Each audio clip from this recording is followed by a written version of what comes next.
Ja hyvää iltaa ja käydään läpi sitten tuo tehtävä numero 1 listi tuossa edistynyt ohjelmointikurssille. Ja esitellään ensimmäisenä koodista tuo user-luokka, eli 3 luokalla tehty programmi ja admin user ja user. Ja userissa niin luokka kuvaa tämmöistä ihan tavallista käyttäjää ja sinne me sitten tallennetaan tuo käyttäjätunnus ja salasana ja toimii se koko ohjelman perusluokkana. Ja admin luokka sitten peritään inheritansella tästä user-luokasta. Ja tavalliselle käyttäjälle voidaan näyttää koko käyttäjätunnus sitten sellaisenaan, niin kuin oli tuossa tehtävän vaatimuksessa. Ja ei itsessään mitään erikoista oikeastaan koodissa. Muuta kuin tuo, että tuo salasanahan tietenkin olisi hyvä, ei selkokielisenä tallentaa, jos tästä jonkinnäköistä oikeasti käytössä olevaa versiota tekisi. Ja admin user luokka itsessään niin samalla tavalla peritty tuolta user-luokasta ja toteuttaa sitten tehtäväannon periytymisvaatimuksen myös siinä samalla. Ja admin sanoo samat perustiedot kuin sitten useri tai userin tavallinen käyttäjä, mutta sitten se toimintaa muokataan hieman erikseen. Ja käyttäjän listauksessa adminilta näytetään vain 3 viimeistä merkkiä käyttäjätunnuksessa, kun taas sitten tavalliselle käyttäjältä se koko tunnus. Ja sitten tämä program CS, eli se päätiedosto, päälogiikka tälle ohjelmalle, niin sisältää nuo listat tavallisille käyttäjille ja admin käyttäjille. Ja sitten vastaavasti ohjelman alussa luodaan 3 käyttäjää ja uuden käyttäjän luontitoiminnolla. Esimerkiksi 2 tavallista käyttäjää ja sitten se 1 admin käyttäjä, niin esimerkkitulosteissa olikin.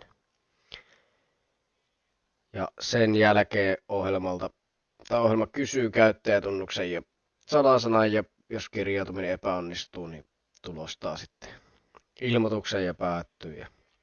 Ja kun tavallinen käyttäjä kirjautuu onnistuneesti, niin ohjelma ilmoittaa onnistumisesta ja sitten päättyy. Ja jos admin kirjautuu sisään, niin avautuu sitten valikko, josta voi listata käyttäjät, lisätä uuden käyttäjän.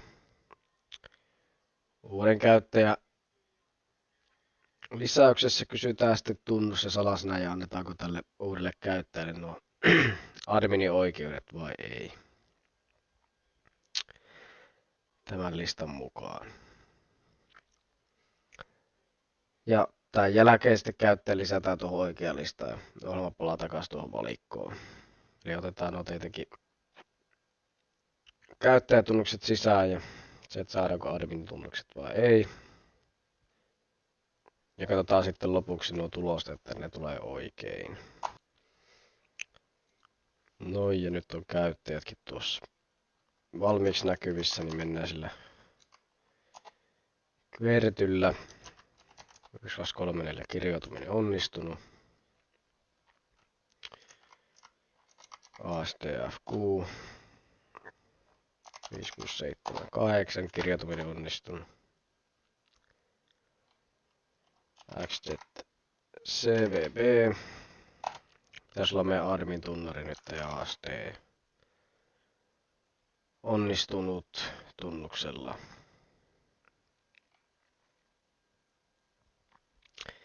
Ja listataan käyttäjät, niin administa näkyy vaan pelkkä loppuosa ja peruskäyttäjät näkyy kokonaisuudessaan.